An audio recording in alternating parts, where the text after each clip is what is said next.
100 Days of Making Comics, Round 3, Week 5.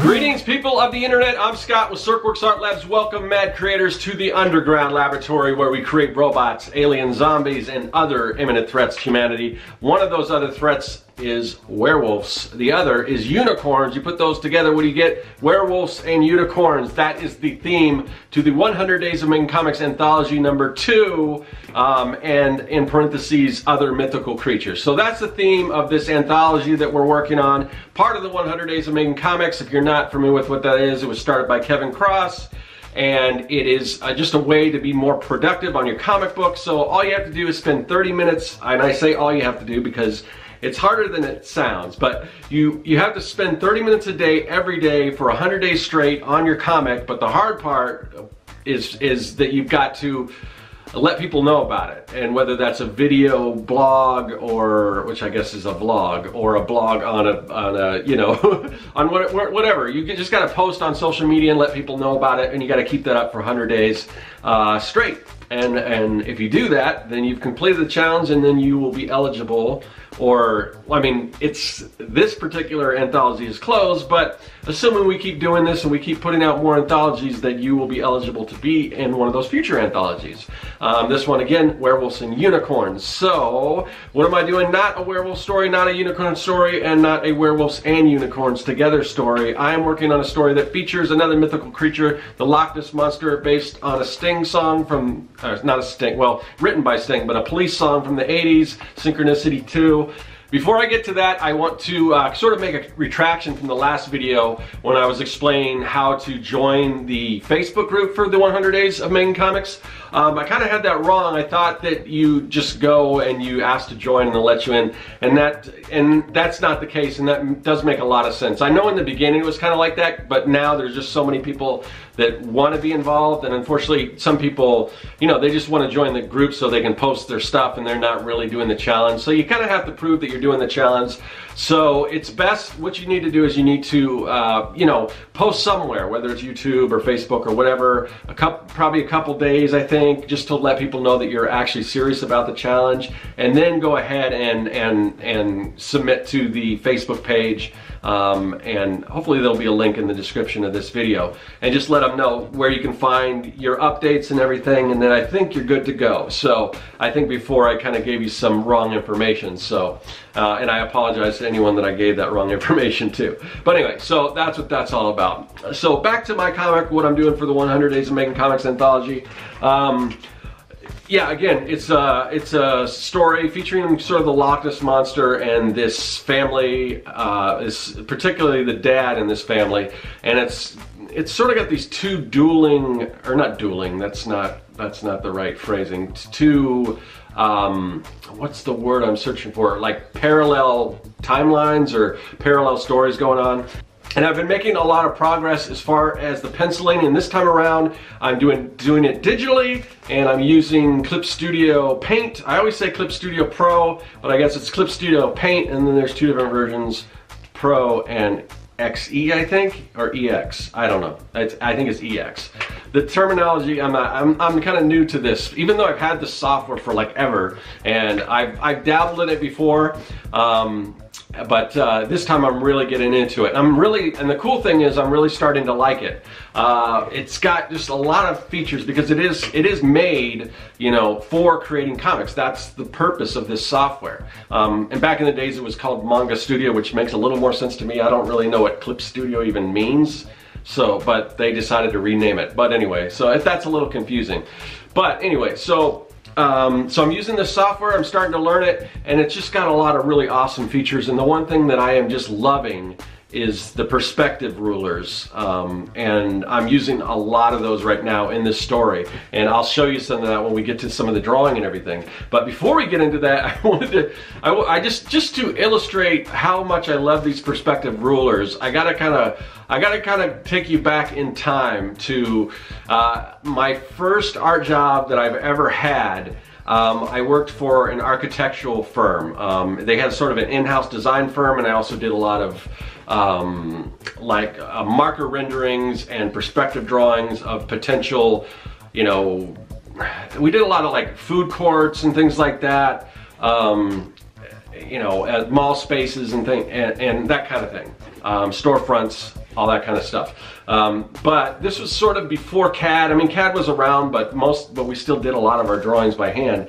And I had, you know, one of the things we had to do is we had to create these perspective grids, and I pulled a few of these out of the archive, so I'm gonna show you here. So just to give you an idea, I don't know if you can see that, but we had to draw all these things out, and then we would use these as a guide, and we put a sheet of vellum over it. We do our drawings and everything, and then we'd take and run them through like a blueprint machine. And but you know, here's another one. This is like a 1-point perspective, but we had so many of these different grids, and I mean, it was crazy. I mean, I'll kind of show you what the end results sort of look like. So this is an arcade.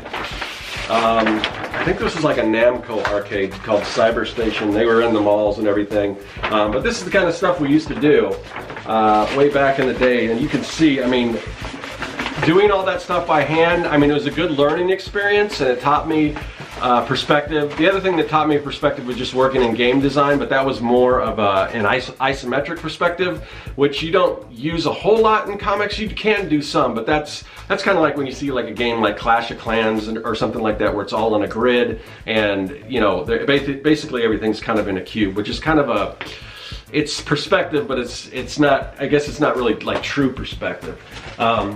But here, I'll get this other, and these are so bent up because they're so old, but look at all that's involved in this. This is like looks like a big grocery store or something.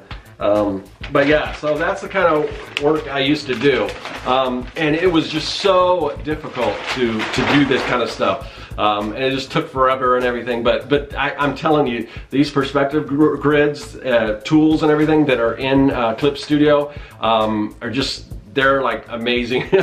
I just love them. So I'm really getting to like Clip Studio. But yeah, so that's kind of where we're at right now. And the good thing is, like I said, my story kind of features these two parallel timelines, or parallel stories.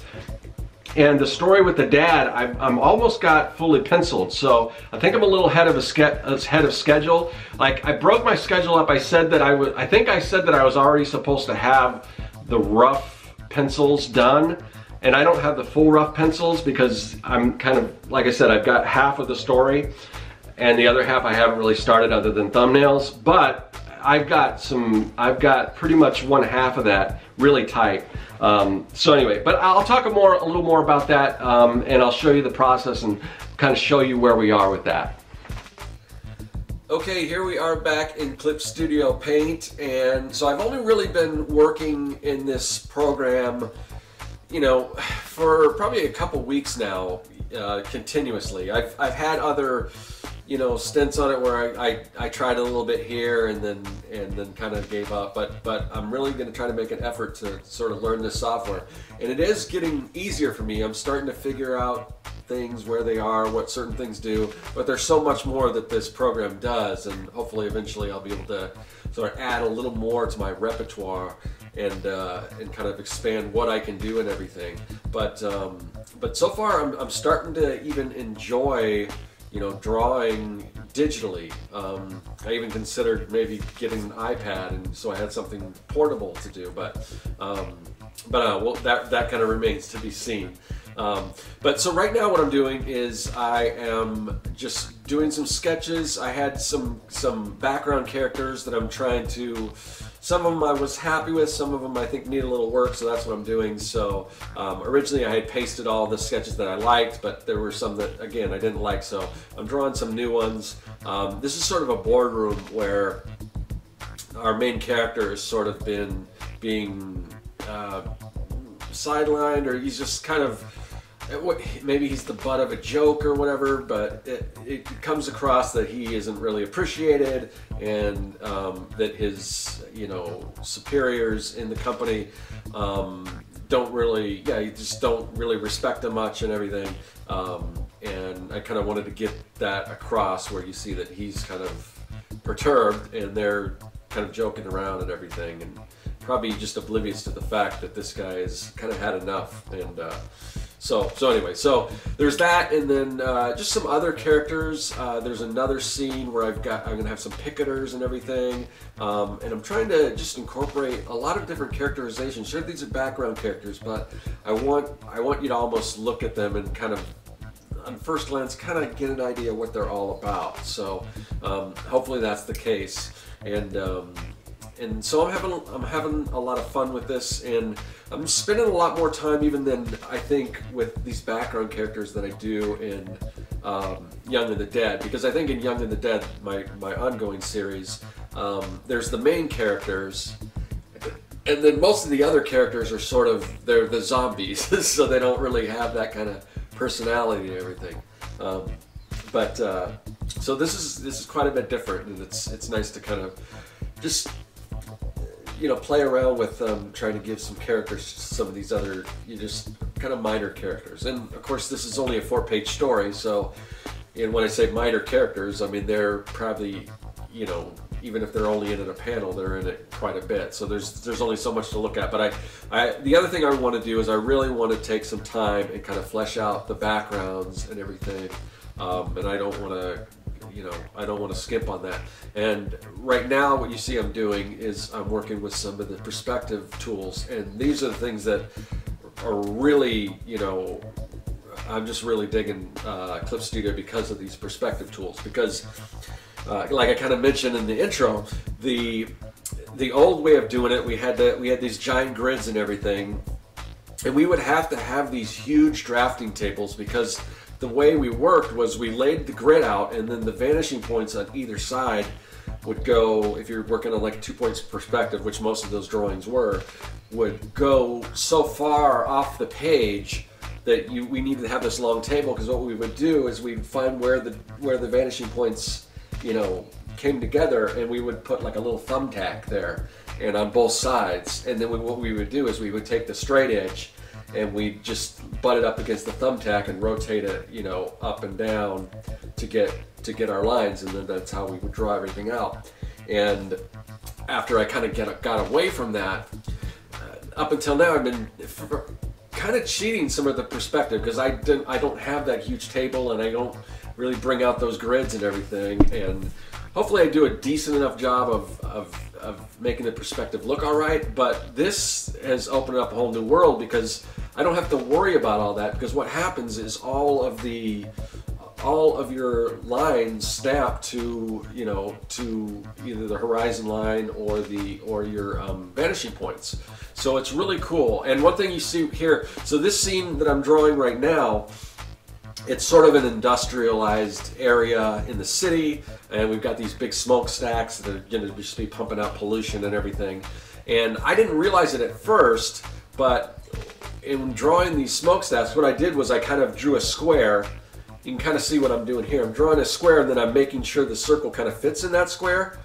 But later I realized I don't need to do that, because if I was just to lay a circle over that, the circle will snap to the grid as well, and same with like a square. So I don't, everything you draw, if the guides are on, and this is, you know, this is probably old news to anyone that uses Clip Studio, but for me it's kind of, you know, it's pretty cool. So I didn't even need to worry about that. So my next time I do something like that, I'm just going to use my you know, just put an oval or a, you know, a ellipse over that, and it'll snap perfectly to how those smokestacks are supposed to be, as far as in perspective and everything, which is really cool. But it's really made it enjoyable, because it's just like you can't really mess up. The only thing that happens sometimes is they'll snap to you know, might snap to a horizon line when you want it to snap to a vanishing point, say on the left, or if you're trying to draw a line that's going towards the left vanishing point, it'll snap to the right. But then it's just a matter of Control Undo, and then do it again until you get it to fall into place. And then, you know, of course, anytime you have angles that don't fall in there, like if you get a 45, I don't know if there's any way, that's something I should ask. If you guys use Clip Studio, is there a way that you can draw a 45? Like, is there like some kind of command that you can hit where you can draw a 45-degree angle? I'm curious about that, because one of the things I'm doing in this comic is I've got sort of this suburban area with these houses, and you know how houses are. They're, you know, most of the roofs are sort of an angle, so those won't snap to the grid the way I want them to, because it's not taking those into consideration. So that's something I have to worry about. But I can always, you know, sort of do that by hand or figure that out. But the basic gist of all of this is, you know, it just does it for you. So that's really cool, and it just saves so much time, and it's accurate, you know, which is really cool. So in some ways you think, oh, maybe it's cheating, but no. I mean, anytime you can use tools to better yourself or to get that across, I mean, because I still think you have to know perspective.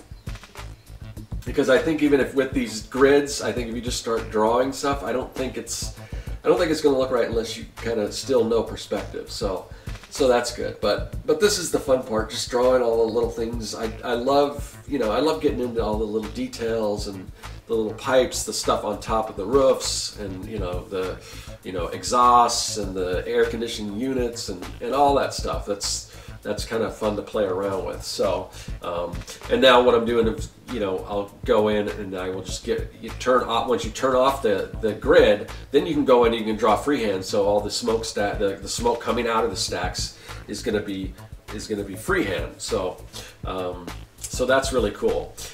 Here's another scene. This is another office scene, and again, what's also cool, and at first I didn't really know how to do this because I wasn't laying all my panels out in separate layers, because you can do that in Clip Studio. So each one of my panels is a separate layer, and within there, or it's almost like a folder, because within there are additional folders that you can put, like I can put like a reference layer, or I can put my sketches or whatever, but I can drop a different perspective layer. Because at first I was like, well, if I drop a perspective layer here, how do I do a different perspective layer inside a panel? But that's how you do it. You just create different panels for all of your panels. And again, just look at the grid for the acoustical ceilings. I mean, it's just so easy, because it's just, you know, you have to worry about sort of how far apart your lines are, and you still have to kind of get that right. But it just kind of all goes, it just kind of goes where you want it to and everything. The one thing I am going to have to do, if you look at right now, because I originally drew this character, and if you'll notice, the water cooler is not in perspective anymore. So I'm going to have to go in there and kind of turn that around, because we're kind of looking at it from the top angle a little bit. So that's what I'm doing now. And now you can see, after I learned that you can use circles, see how I'm drawing the circles in there, and they're just snapping to the grid, which is awesome. And that's going to make this water cooler more in perspective. So it's really a very helpful aid.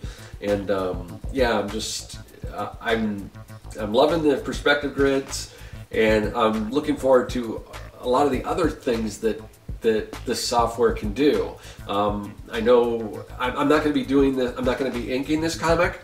But I know it's got some really cool inking tools. Like you can, if you put a line down, there's a way to just adjust the line so it's thicker or thinner. After you've drawn it, you can make vector lines. So I can go in and I can kind of change the lines. There's other kinds of grids, like one of the panels that I'm going to be working on. I haven't started it yet, but it is it's going to be sort of this freeway and all these cars going on it, and you know, that's going to be tough, because there's a lot of cars and everything, and you'll probably see that in the next video, because I'll probably show some of that. You can draw, like I can draw like just a guide for kind of the angle, almost like it's its own French curve. Like I can kind of create French curve just by drawing an angle, and then everything I draw will kind of go along with that angle, almost like it's like a curve perspective ruler in a way. So that's really cool. So here we can see we're back at panel 1. A lot of stuff going on, but because there's not a lot of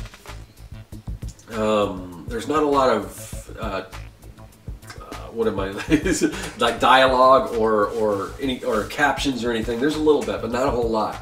So I want to get as much across visually as I can, and I want to show that this is definitely the morning.